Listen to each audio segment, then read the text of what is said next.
জিমেইলের নাম পরিবর্তন। অনেকেই জিমেইলের নাম পরিবর্তন করতে চান। চলুন দেখে আসি কিভাবে একদম সহজে জিমেইলের নাম পরিবর্তন করা যায়। মোবাইল থেকে জিমেইল অ্যাপের মধ্যে চলে যাবেন, তারপর কর্নারের প্রোফাইল পিকচার আইকনে ক্লিক করবেন। দেন তারপরে ম্যানেজ ইওর গুগল অ্যাকাউন্ট আপনি এই অপশনটিতে ক্লিক করে দিবেন। দেন এখানে এরকম ফিচার দেখতে পাবেন, এখান থেকে পার্সোনাল ইনফো এটাতে ক্লিক করবেন। তারপরে একটু নিচে যে নেম এইটার সোজাসুজি অ্যারোতে অথবা নেমের উপরে আপনি ক্লিক করবেন। দেন তারপরে এখান থেকে এই যে নেমের একদমই সোজা এই যে অ্যারো আইকন আপনি এটাতে ক্লিক করবেন।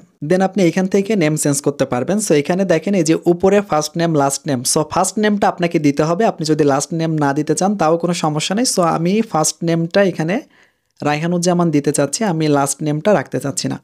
সো আমি জাস্ট এখানে আমার নেম রায়হানুজ্জামান দিয়ে আমি এখন সেভ করে দিতে পারি। সো এভাবে চাইলে কিন্তু আপনারা আপনাদের জিমেইলের নামটা চেঞ্জ করতে পারেন। এবং এইখানে এই যে রায়হানুজ্জামান যে নামটা আমি চেঞ্জ করলাম, আমি যদি কাউকে মেইল সেন্ড করি তাহলে কিন্তু এই নামটা শো হবে। সো এভাবে করে কিন্তু আপনারা জিমেইলের নামটা চেঞ্জ করে নিতে পারবেন।